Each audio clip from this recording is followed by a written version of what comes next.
Mentally Ill Offenders in Prison by Colleen Dolan. As many as 50% of the U.S. prison population suffers from some form of mental illness. As a consequence, each year, thousands of mentally ill offenders are sent to prisons that, because of overcrowding and limited resources, are poorly equipped to treat them.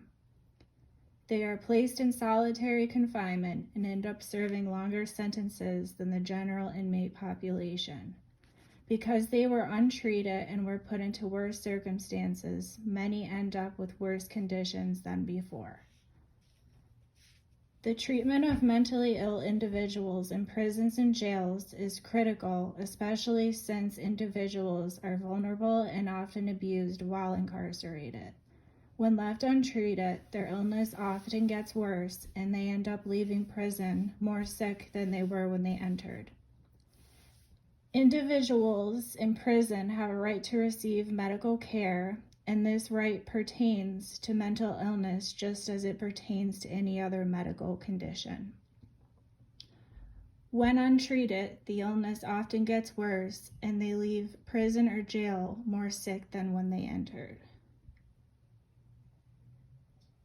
In state prisons, 73% of women and 55% of men have at least one mental health problem.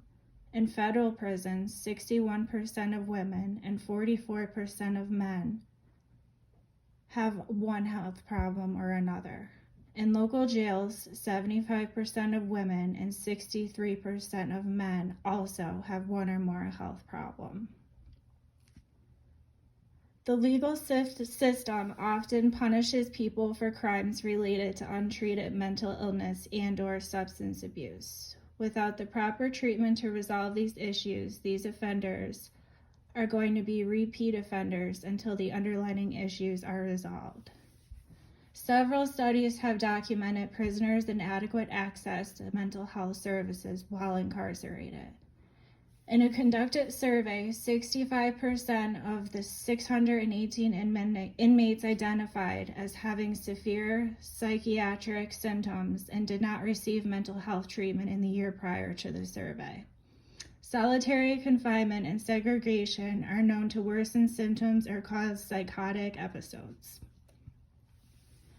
The legal system often punishes people for crimes related to untreated mental illness and/or substance abuse. Without the proper treatment to resolve these issues, these offenders are going to be repeat offenders until the underlying issues are resolved.